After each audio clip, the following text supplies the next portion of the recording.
Assalamualaikum warahmatullahi wabarakatuh. Salam sejahtera untuk kita semua. Em, Perkenalkan, nama saya Delvina Putri Ayu dari mahasiswa Hubungan Internasional angkatan 2019. Kali ini saya akan melakukan presentasi video diseminasi hasil untuk skripsi saya yang berjudul Kepentingan India melalui X Policy di Kawasan Asia Tenggara. Kemudian di latar belakang, eh, dari pasca Perang Dingin, India mengalami krisis ketidakstabilan politik, peningkatan terorisme, dan pemberontakan, serta krisis ekonomi. Dari sini, Perdana Menteri Narasimha Rao meminta Kementerian Luar Negeri India untuk membentuk kebijakan luar negeri yang kemudian kebijakan luar negeri ini dinamai Look East Policy atau LEP di tahun 1991 sebagai Outward Looking India dan liberalisasi ekonomi India. Dia kemudian memperbaharui Look East Policy ini menjadi Ex Policy pada tahun 2014. Nah, perbedaan utama LEP dengan EIP ini adalah pada jangkauan wilayah dan jangkauan bidang kerjasama yang dilakukan. Kemudian, meskipun jangkauan Ex Policy ini menjadi lebih luas, yaitu di kawasan Asia Tenggara, Asia Timur, serta Australia, India tetap menyatakan bahwa kawasan Asia Tenggara tetap menjadi prioritas dari implementasi Ex Policy. Pernyataan ini juga ditambahkan oleh Narendra Modi pada kunjungannya di Singapura, menyatakan bahwa ASEAN as an anchor of our Ex Policy. Nah, perubahan kebijakan ini menjadi menarik untuk dilihat karena India selalu memprioritaskan kawasan Asia Tenggara terlepas dari perubahan kebijakan luar negeri yang dilakukan. Untuk rumusan masalah, LX Policy dirilis pada tahun 1991 dan setelah 20 tahun berjalan, kebijakan ini mampu membawa India menjadi emerging power. LX Policy dirilis pada 2014 dengan memberikan perubahan pada jangkauan wilayah dan jangkauan bidang kerjasama. Meskipun demikian, India menyatakan bahwa kawasan Asia Tenggara tetap menjadi anchor atau fokus utama dari kebijakan ini. Pertanyaan penelitian adalah, apa kepentingan India melalui Ex Policy di kawasan Asia Tenggara? Dengan tujuan penelitian adalah untuk mendeskripsikan dan menganalisis kepentingan India dalam Ex Policy sebagai kebijakan politik luar negerinya di kawasan Asia Tenggara. Manfaat penelitian di sini ada dua. Pertama, secara akademis, yaitu memberikan sumbangsih dalam perkembangan studi hubungan internasional, kajian kebijakan luar negeri. Kemudian untuk menambah pemahaman tentang kepentingan India dalam Ex Policy di kawasan Asia Tenggara. Untuk secara praktik, pertama sebagai lesson learned bagi negara-negara emerging power dalam merumuskan sebuah kebijakan luar negeri dan menambah pengetahuan terkait kebijakan luar negeri. Untuk studi pustaka, saya melakukan 6 studi pustaka, mulai dari jurnal, buku, dan artikel jurnal, buku, dan disertasi. Untuk studi pustaka pertama itu mengkaji tentang Look East Policy. Untuk tiga studi pustaka terakhir itu saya mengkaji Ex Policy. Kemudian untuk rangka konseptual yang saya pakai adalah kepentingan nasional oleh Donald E. Nutterlin. Nutterlin di sini membagi kepentingan nasional menjadi 4, yaitu defense interest, economic interest, world order interest, dan ideological interest. Dari keempat bagian ini digunakan sebagai guideline untuk para pemangku kebijakan dalam memilah kepentingan nasional masing-masing. Karena untuk membentuk sebuah kebijakan luar negeri, tentunya ada sebuah kepentingan nasional yang ingin dicapai suatu negara. Kemudian dilakukan analisis level intensitas dari kepentingan-kepentingan ini dalam 4 tingkatan, yaitu survival issues, vital issues, major issues, dan peripheral issues. Dari situ nanti akan dibentuk sebuah tabel untuk menilai sejauh mana kepentingan-kepentingan ini berdasarkan level intensitas dari kepentingan itu sendiri. Untuk metode penelitian, penelitian ini bersifat kualitatif dengan jenis penulisan adalah descriptive analysis. Kemudian batasan penelitian ada dua. Untuk batasan isu, saya fokus pada pengaruh kebijakan luar negeri Ex Policy di kawasan Asia Tenggara dengan batasan waktu itu pada periode tahun 2014 hingga 2022. Untuk unit dan level analisis, unit analisis itu kepentingan India dengan unit eksplanasi di kawasan Asia Tenggara, serta tingkat analisis itu induksionis. Untuk teknik pengumpulan data, saya melakukan teknik pengumpulan data melalui data sekunder dengan teknik studi pustaka atau library research dengan data utama yang digunakan berupa situs-situs dan laman resmi. pemerintah India, dan negara-negara di Asia Tenggara juga. Untuk data lainnya dapat berupa artikel jurnal, buku, laporan, hingga berita surat kabar berbasis internet. Untuk teknik analisis data, saya menggunakan teknik analisis 3 tahapan menurut Huberman dan Mills, yaitu reduksi data, penyajian data, dan penarikan atau kesimpulan verifikasi. Berikut sistematika penulisan saya. Untuk bab 2, saya menjelaskan tentang kebijakan luar negeri India dari Look East Policy ke Act East Policy. Sebelumnya saya menjelaskan dulu bagaimana sejarah perkembangan politik luar negeri India untuk memberikan gambaran pada bagaimana sebenarnya India dalam politik internasional. Jadi, kebijakan luar negeri India setelah merdeka ini merupakan sebuah kebijakan luar negeri yang berdasarkan filosofi dari pemerintahan dan para pemimpin negaranya, seperti Mahatma Gandhi, Jawaharlal Nehru, dan Sarvepalli Radhakrishnan. Contoh politik luar negeri India itu ada di gerakan non-blok melalui 5 prinsip Hengsel. Gerakan non-blok ini adalah gerakan yang membawa India untuk tidak berpihak dalam blok aliansi manapun, dan gerakan ini kemudian menghasilkan konferensi Asia Afrika di Bandung. Kemudian ada doktrin Gujral.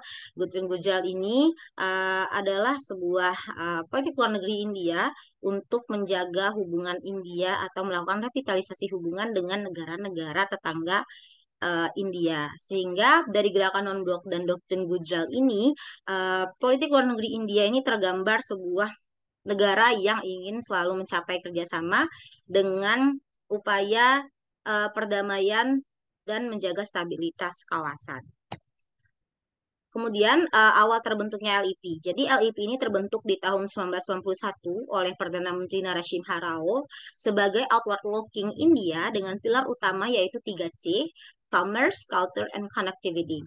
LIP ini selama 20 tahun dia berjalan, berhasil dalam merevitalisasi hubungan India dari negara luar dengan negara luar, karena pasca Perang Dingin, India ini memang cukup berjarak dengan negara-negara di kawasan, negara-negara di luar India. Dan juga melalui LIP, India berhasil melakukan liberalisasi ekonominya.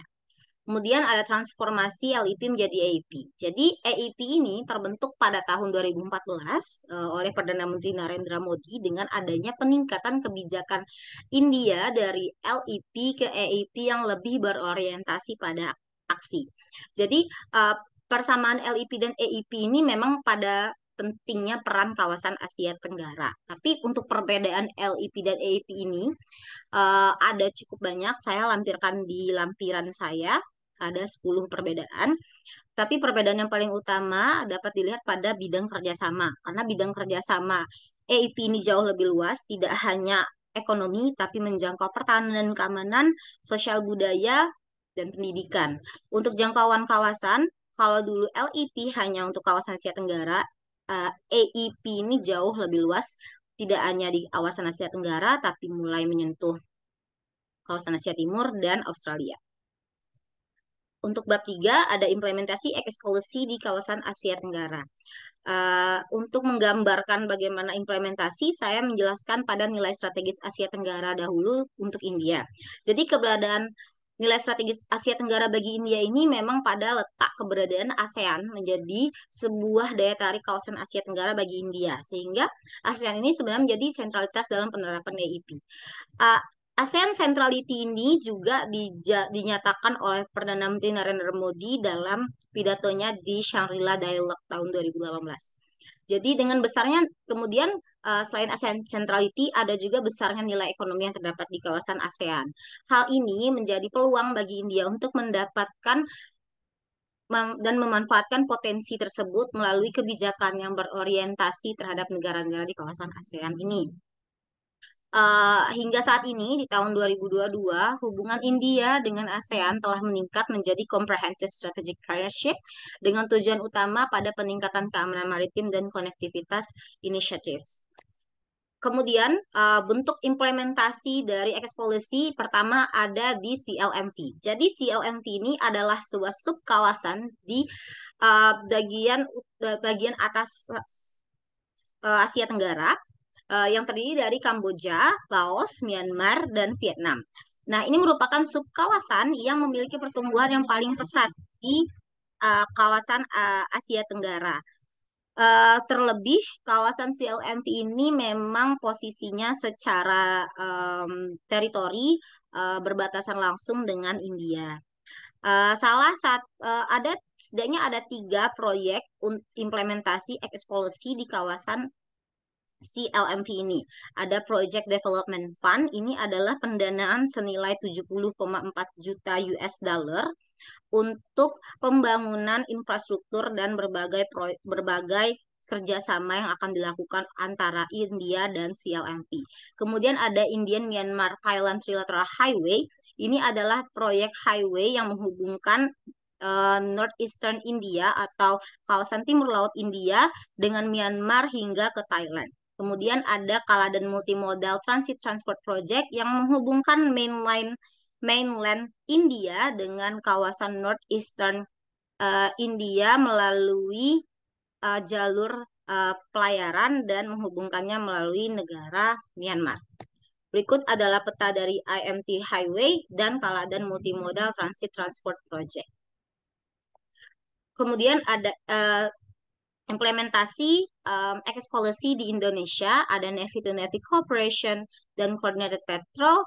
Kemudian ada Shared Vision of Indonesia Maritime Cooperation. Jadi di sini saya menjelaskan bagaimana implementasi X policy di Indonesia ini lebih fokus kepada sistem keamanan maritim.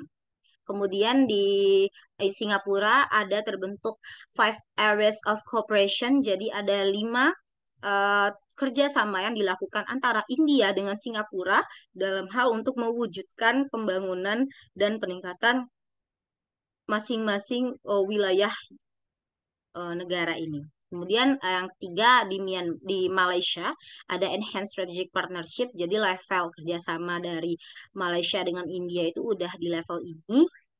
Kemudian untuk ekonomi juga sangat terbantu melalui CECA, dan kemudian untuk bidang pertahanan dan keamanan India dan Malaysia ini telah menandatangani beberapa MOU untuk sistem pertahanan dan keamanan kedua negara.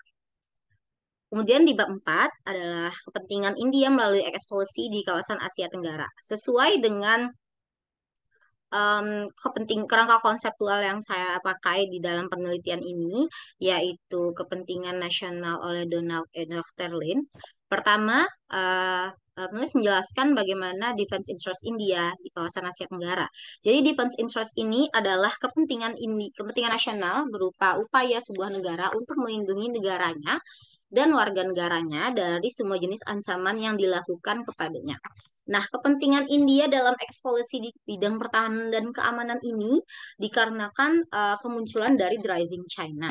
Nah, meskipun demikian, memang potensi India dalam hal bidang pertahanan dan keamanan ini cukup tinggi karena India ini berada dalam ranking 4 dengan kekuatan militer terkuat di dunia, hanya di bawah Amerika Serikat, Rusia, dan Tiongkok gitu. Nah, dalam hal the rising China, wilayah Asia Selatan, terutama India, ini berada di Tiongkok melakukan banyak kerjasama di kawasan Asia Selatan, seperti pembangunan Tiongkok-Pakistan, Economic Corridor atau CPEC, dan Maritime Silk Road Initiative dengan Bangladesh dan Sri Lanka.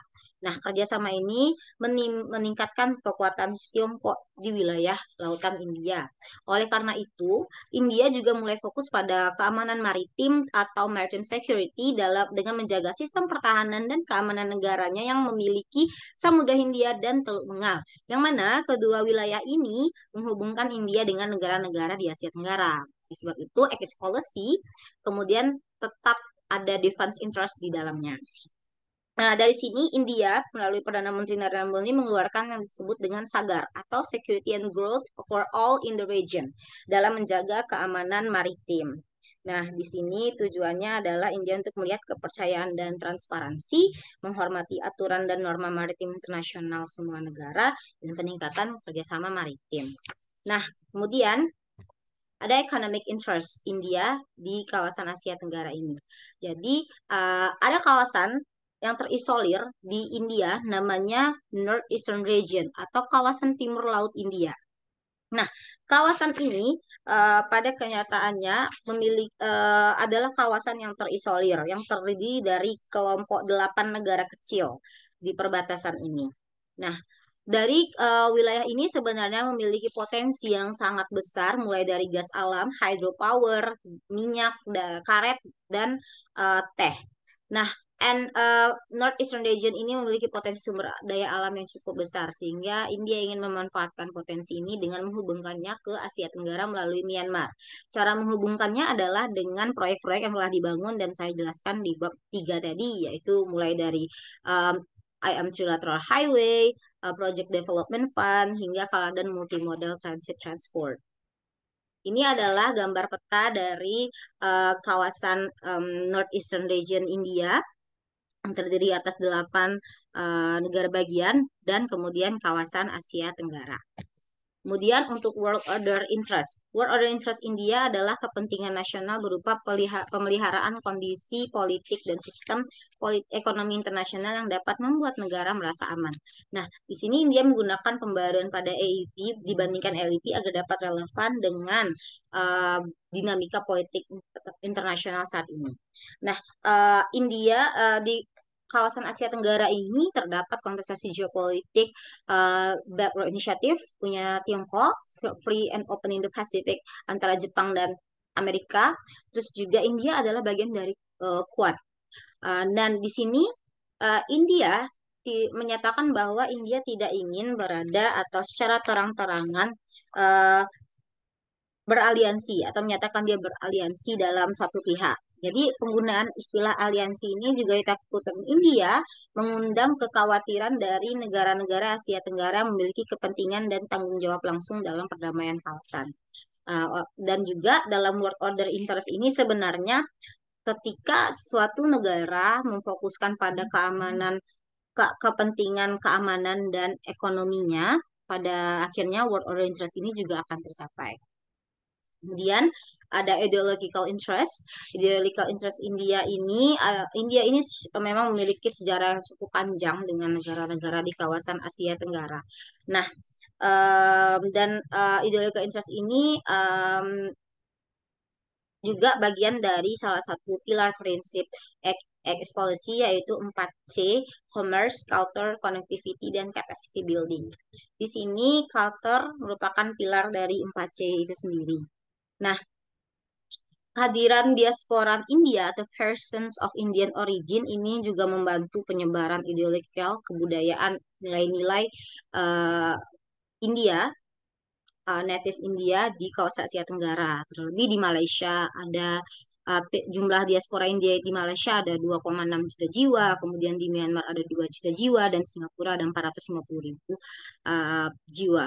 Untuk selain itu, petinggi di India juga kerap menyampaikan filosofinya dalam pidato kenegaraan, yaitu Vasudhaiva Kutumbakam, ya, yang mana artinya adalah seluruh isi dunia adalah satu keluarga. Di sini memang India selalu menanamkan ideological interest-nya yang berupa ingin menjaga perdamaian, kerjasama, dan kita adalah satu keluarga yang tidak harus berada dalam kondisi terpecah belah.